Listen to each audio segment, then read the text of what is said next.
আসসালামু আলাইকুম, আশা করি সবাই ভালো আছেন। তো আমার স্টুডেন্টরা নাকি রাইটিং আসলে পারে না, যারা আমার ক্লাস করে তারা আসলে রাইটিং পারে না, এরকম যদি কোন স্টুডেন্ট থেকে থাকেন তো আজকের ক্লাসটা করার সাথে সাথে বুঝতে পারবেন যে আইএলটিএস রাইটিংটা আসলে পুরোপুরি পানির মতো।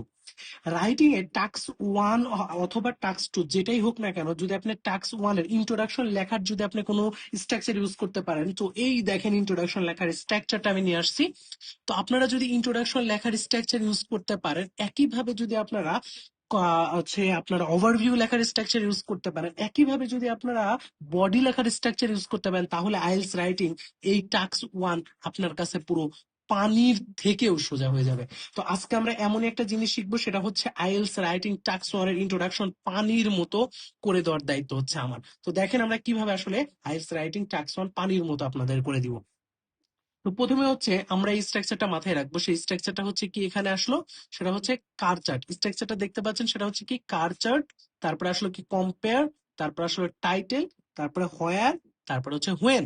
তো এখন আমরা স্ট্রাকচার ফেলে আমরা এই প্রশ্নটার ইন্ট্রোডাকশনটা লিখবো। তো ইন্ট্রোডাকশনটা যদি আমরা লিখি, তো এই প্রশ্নের মধ্যে যেটা দেখা যাচ্ছে দা চার্ট, এখানে শুধু চার্টের কথা বলছে, বাট এই চার্টটার দিকে যদি আমরা তাকাই, এটা হচ্ছে একটা বার চার্ট। তাহলে আমরা স্টার্ট করব কি, দা বার চার্ট, বার চার্ট, দা বার চার্ট। তাহলে স্টার্ট হলো কি দিয়ে, দা বার চার্ট, দা বার চার্ট। এরপরে আমাদের কাজ হচ্ছে এখানে যদি এস থাকে, শোস, শোস যদি থাকে তাহলে আমরা যেটা করব কম্পেয়ারের সাথে একটা এস দিব।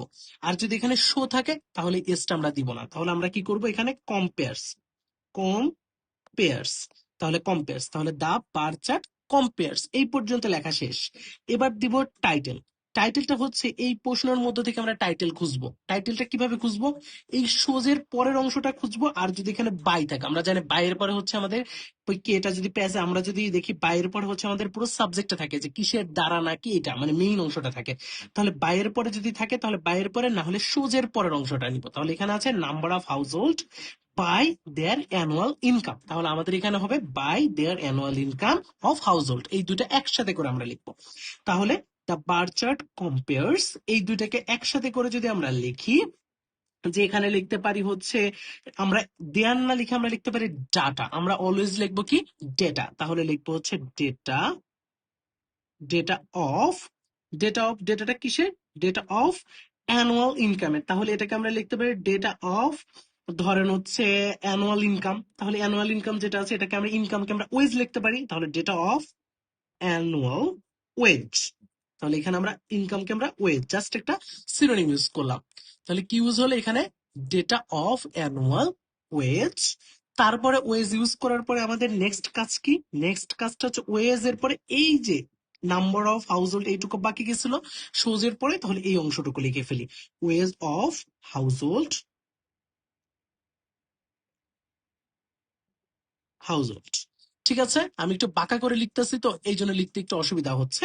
তাহলে হাউস হোল্ড হয়ে গেল। হাউস হোল্ডের পরে আমাদের কাজ কি, হাউস হোল্ডের পরে হচ্ছে আমাদের কাজ যে এইখানে হচ্ছে হোয়ার, হোয়ারটা কোথায় আছে সেটা আমরা এখন খুঁজবো। হোয়ার, হোয়ার হচ্ছে এই দেখেন ইন দা ইউএস।